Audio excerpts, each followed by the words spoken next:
ദേശീയതയിൽ രണ്ടുണ്ട്. Indian ദേശീയതയുണ്ട്, Hindu ദേശീയതയുണ്ട്. ഇപ്പം മുസ്ലിം ദേശീയത എന്ന് പറഞ്ഞിട്ടാണല്ലോ പാകിസ്ഥാൻ ഉണ്ടായത്. അതുപോലെ ഹിന്ദു ദേശീയതയുണ്ട്.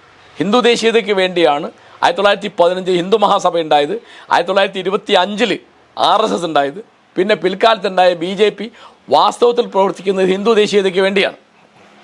ഇതല്ലാത്തൊരു ദേശീയതയുണ്ട്.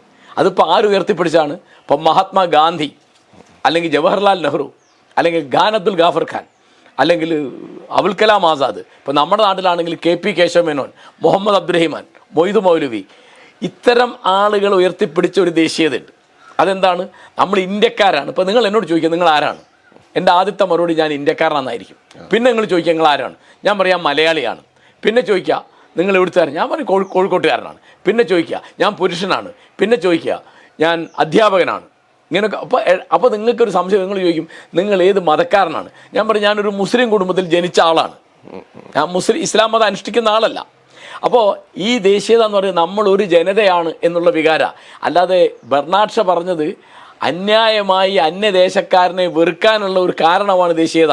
ഇപ്പോൾ ദേശീയത ഏറ്റവും അധികം എതിർത്ത ആൾ ബെർണാഡ് ഷാ അല്ല, അത് രവീന്ദ്രനാഥ് ടാഗോറാണ്.